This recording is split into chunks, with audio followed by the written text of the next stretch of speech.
আসসালামু আলাইকুম ভিউয়ার্স।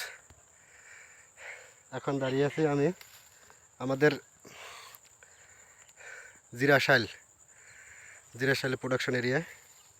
দেখেন আমাদের প্রোডাকশনের লোকজন কাজ করতেছে।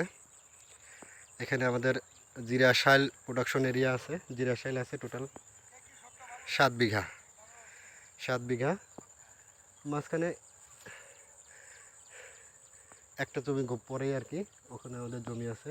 ওই জমিটাও আমাদের এখানে আছে। তারপরে আমার এখানেও আছে আমাদের টোটাল 7 বিঘার একটা এরিয়া। মাঝখানে একটা জমি পরেই আর কি আমাদের নিজস্ব নিউ গ্রিন সিডের প্রোডাকশন জিরাশাইল। যারা আমাদের জিরাশাইল লাগান তাদের জন্য এই ভিডিওটা। দেখেন অনেক সুন্দর ধান হয়েছে। ধান সব বের হয়ে গেছে, প্রায় বের হচ্ছে। আশা করি ভালো একটা বৃষ্টি হলে সব বের হওয়া কমপ্লিট হয়ে যাবে। সবাই দোয়া করবেন। অনেক সুন্দর ধান হয়েছে, আল্লাহর রহমতে ভালো হয়েছে। ভালো থাকবেন সবাই।